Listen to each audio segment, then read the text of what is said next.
ചോറിന് പകരം വയറ് ചാടും എന്ന പേടിയില്ലാതെ വയറ് നിറയെ കഴിക്കാൻ ഒരു കിടിലൻ റെസിപ്പി. കൂടുതൽ ഫൈബർ, പ്രോട്ടീനും വളരെ കുറഞ്ഞ എണ്ണയിൽ തയ്യാറാക്കുന്നതിനാൽ കലോറി കൂടും എന്ന പേടിയില്ലാതെ കഴിക്കാം. കുട്ടികൾക്കും മുതിർന്നവർക്കും ഒരുപോലെ ഇഷ്ടമാകും. ഇവിടെ 250 ml കപ്പിന് 1 കപ്പ് ചെറുപയറാണ് ഒന്ന് സ്പൗട്ടഡ് ആക്കി എടുത്തിരിക്കുന്നത്. ഇത് നമ്മൾക്കൊന്ന് കഴുകി ഒരു മിക്സിയുടെ ജാറിലേക്ക് ഇട്ട് കൊടുക്കാം. ഡയറ്റ് ചെയ്യുന്നവർക്കും വെയിറ്റ് കുറയ്ക്കാൻ ആഗ്രഹിക്കുന്നവർക്കും എല്ലാ ദിവസവും മടുപ്പില്ലാതെ കഴിക്കാൻ കിട്ടും. ഞാൻ ചെറുപയർ മിക്സിയുടെ ജാറിലേക്ക് ഇട്ട് കൊടുത്തിട്ടുണ്ട്. ഇനി ഇതിൻ്റെ കൂടെ എരിവിനായിട്ട് 1 പച്ചമുളകും 1 ചെറിയ കഷ്ണം ഇഞ്ചിയും 2 വെളുത്തുള്ളിയുമാണ് ചേർക്കുന്നത്. ഇനി 1/4 സ്പൂൺ ഉപ്പ് ചേർത്ത് ഒട്ടും വെള്ളമില്ലാതെ നമുക്ക് ഇതുപോലെ ഒന്ന് അരച്ചെടുക്കാം. നമ്മളുടെ ചെറുപയറിൽ ഇത് അരിഞ്ഞു കിട്ടാൻ ആവശ്യമായ വെള്ളമുണ്ട്, അതുകൊണ്ടാണ് ഞാൻ പ്രത്യേകിച്ച് വെള്ളമൊന്നും ഒഴിക്കാത്തത്. ഇനി ഇതിലേക്ക് ചേർക്കുന്നത് 1 സവോളയുടെ പകുതി ചെറുതായി അരിഞ്ഞതാണ്. അതിനോടൊപ്പം തന്നെ ഞാൻ ഒരു ചെറിയ കുക്കുംബർ ഫുള്ളായിട്ടും ഇതിലേക്ക് ചേർക്കുന്നുണ്ട്. ഇനി ചെറിയ ഒരു ക്യാരറ്റും കൂടെ ചേർക്കുന്നുണ്ട്. വെജിറ്റബിൾസ് ഒക്കെ നിങ്ങൾക്ക് ഇഷ്ടമുള്ളത് ചേർക്കാവുന്നതാണ്. ബീൻസോ ക്യാപ്സിക്കമോ സ്വീറ്റ് കോണോ മട്ടറോ അങ്ങനെ നിങ്ങളുടെ ഇഷ്ടത്തിനനുസരിച്ച് എന്ത് വെജിറ്റബിൾസും ഇതിലേക്ക് ചേർക്കാവുന്നതാണ്. ഞാൻ ഇതിലേക്ക് കളറിനായിട്ട് 1/4 സ്പൂൺ മഞ്ഞൾപ്പൊടി ചേർക്കുന്നുണ്ട്. ഇനി എരിവിനായിട്ട് 1/4 സ്പൂൺ മുളക് പൊടിയും കൂടി ചേർക്കുന്നുണ്ട്. ഓൾറെഡി നമ്മൾ പച്ചമുളക് ഇട്ടതാണ്, അതുകൊണ്ട് കുറച്ച് എരിവ് കാണും. ഇത് ചാട്ട് മസാലയാണ് കേട്ടോ. 1/2 സ്പൂൺ ചേർക്കുന്നത്. 1/4 സ്പൂണും കൂടെ ഉപ്പ് ചേർത്ത് നമുക്കിത് നല്ലതുപോലെ ഒന്ന് മിക്സ് ചെയ്തെടുക്കാം. ഇനി ഇതിലേക്ക് വെള്ളമൊന്നും ചേർക്കാതെ നമുക്ക് നല്ലതുപോലെ കൈകൊണ്ട് തന്നെ മിക്സ് ചെയ്തെടുക്കാം. ഇത് മിക്സ് ചെയ്യാൻ ആവശ്യമായ വെള്ളം നമ്മളുടെ ക്യുക്കുംബറിൽ തന്നെ ഉണ്ട് കേട്ടോ. വളരെ കുറഞ്ഞ എണ്ണയിൽ തയ്യാറാക്കുന്നതിനാൽ കലോറി കൂടും എന്ന പേടിയില്ലാതെ കഴിക്കാം. നല്ലതുപോലെ മിക്സ് ചെയ്തെടുത്തിട്ടുണ്ട്. ഇതിലേക്ക് ഞാൻ കുറച്ച് മല്ലിയിലയും കൂടി ചേർക്കുന്നുണ്ട്.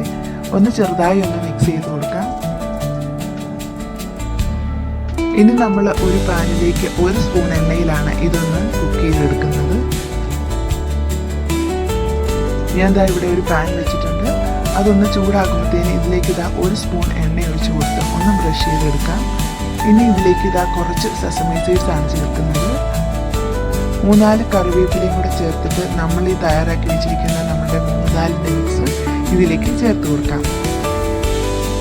ഞാൻ ഫുള്ളായിട്ടും ഈ പാനിലേക്ക് ചേർത്ത് കൊടുക്കുന്നുണ്ട്. നിങ്ങൾക്ക് വേണമെങ്കിൽ ഇത് കുറച്ചായിട്ട് നമ്മുടെ കട്ട്ലറ്റ് പോലെയോ അല്ലെങ്കിൽ അട പോലെയൊക്കെ തവയിലൊക്കെ ചുട്ടെടുക്കാവുന്നതാണ്. ഫുള്ളായിട്ട് ചേർത്ത് കൊടുത്തിട്ട് നമ്മൾക്കിതൊരു ലെവലാക്കി എടുക്കണം. ഇതുപോലെ ഒരു ഫോർക്ക് വെച്ച് ഒന്ന് സെറ്റ് ചെയ്ത് കൊടുത്താൽ മതി. ഇനി ഇതിൻ്റെ മുകളിലേക്ക് ഞാൻ കുറച്ച് സെസമി സീഡ്സും കൂടി ചേർക്കുന്നുണ്ട്. ഇത് ചേർക്കുന്നത് നമ്മൾക്ക് നല്ലൊരു ക്രഞ്ചിനെസ് കിട്ടും. വേണമെങ്കിൽ നിങ്ങൾക്ക് റോസ്റ്റഡ് കടലയോ അങ്ങനെ എന്തെങ്കിലുമൊക്കെ ചേർക്കാവുന്നതാണ്.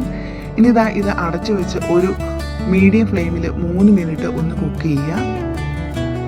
പുറം ഭാഗം ഒന്ന് പെട്ടെന്ന് മൊരിഞ്ഞു വരാനാണ്. അതിനുശേഷം നമുക്ക് ഇതൊന്ന് മാറ്റിയെടുത്തിട്ട് ഇതിൻ്റെ അടിയിൽ ഒരു തവ വെച്ചിട്ട് അതിൻ്റെ മുകളിൽ വെച്ച് വേണം കുക്ക് ചെയ്യാൻ. ഇങ്ങനെ തവ വെച്ചിട്ട് ഒരു 8 മുതൽ 10 മിനിറ്റ് വരെ ലോ ഫ്ലെയിമിൽ ഇതുപോലെ അടച്ചു വെച്ച് നമുക്ക് കുക്ക് ചെയ്തെടുക്കാം. ഈ സമയം കൊണ്ട് ഇതിൻ്റെ കൂടെ കഴിക്കാൻ ഒരു ടേസ്റ്റി പീനട്ട് ചട്നി നമുക്ക് തയ്യാറാക്കിയെടുക്കാം. എൻ്റെ കയ്യിൽ റോസ്റ്റഡ് കടലയില്ല, പച്ചക്കടലയാണുള്ളത്. അതുകൊണ്ട് ഞാൻ കുറച്ച് ഉപ്പിനകത്തിട്ട് ഇതൊന്ന് ഫ്രൈ ചെയ്തെടുക്കുന്നുണ്ട്. ഇങ്ങനെ ചെയ്ത് കഴിഞ്ഞാൽ ഒട്ടും എണ്ണയില്ലാതെ തന്നെ നമുക്ക് ഫ്രൈ ചെയ്തെടുക്കാം. അതിനോടൊപ്പം തന്നെ 1 പച്ചമുളകും 3-4 അല്ലി വെളുത്തുള്ളിയും കൂടെ ഞാനൊന്ന് ഫ്രൈ ആക്കി എടുത്തിട്ടുണ്ട്.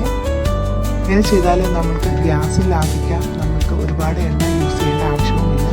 ഇതിനോടൊപ്പം തന്നെ കുറച്ച് മല്ലിയിലയും കറിവേപ്പിലയും ആവശ്യത്തിന് ഉപ്പും ചേർക്കാം. ഞാൻ ഇതിലേക്ക് 1 പിടി തേങ്ങയും കൂടെ ചേർത്തിട്ടുണ്ട്. ആ ക്ലിപ്പ് എങ്ങനെയോ ക്യാപ്ചർ ആയിട്ടില്ല. എന്നിട്ട് ഇതുപോലെ നമുക്ക് ഫൈൻ പേസ്റ്റാക്കി അരച്ചെടുക്കാം. വെള്ളം നിങ്ങൾക്ക് എത്ര ലൂസാക്കി ചട്നി വേണോ അത്രയും നിങ്ങൾക്ക് വെള്ളം ഒഴിക്കാവുന്നതാണ്. എനിക്ക് ഈ ഒരു അളവിലാണ് ഇഷ്ടം കേട്ടോ. അതുകൊണ്ട് ഞാൻ ഒരുപാട് വെള്ളമൊന്നും ഒഴിച്ചിട്ടില്ല.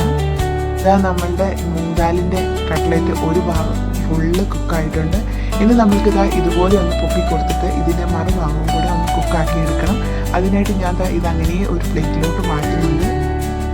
ഇനി നമ്മൾ എടുത്തിരിക്കുന്ന ആ പാന് ഇതിന് മുകളിലോട്ടൊന്ന് കമത്തി വെച്ചിട്ട് പ്ലേറ്റ് അങ്ങനെ തിരിച്ചാൽ മതി. നമ്മൾക്കിത് കറക്റ്റായിട്ട് ഈ പാനിൻ്റെ ഉൾസൈഡിലോട്ട് ഇത് മറിഞ്ഞ് വീഴുന്നതായിരിക്കും.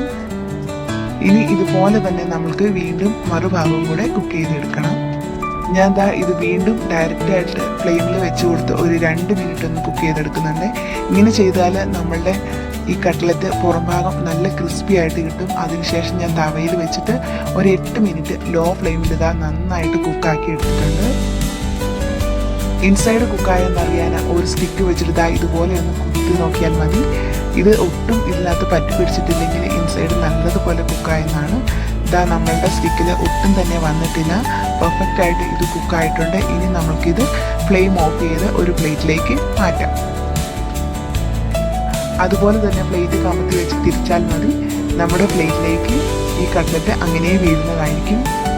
ഇത് നിങ്ങൾക്ക് ഒട്ടും സമയമില്ല എങ്കിൽ ഇത് വളരെ കുറച്ച് പോർഷൻസ് മാത്രം എടുത്തിട്ട് ചെറിയ ചെറിയ കുട്ടി കുട്ടി കട്ട്ലറ്റായിട്ട് നമുക്ക് കുക്ക് ചെയ്തെടുക്കാവുന്നതാണ്. ടേസ്റ്റ് ഒരേപോലെ തന്നെ ആയിരിക്കും. അങ്ങനെ നമ്മൾ ഹെൽത്തി ആയിട്ട് പ്രോട്ടീനും ഫൈബറും നിറഞ്ഞ മൂങ് ദാലിൻ്റെ കട്ട്ലറ്റ് ഇവിടെ റെഡി ആയിട്ടുണ്ട്. ഒരു തുള്ളി പോലും ഓയിൽ ചേർക്കാതെ നമ്മളുടെ ടേസ്റ്റി ആയ പീനട്ട് ചട്നിയും.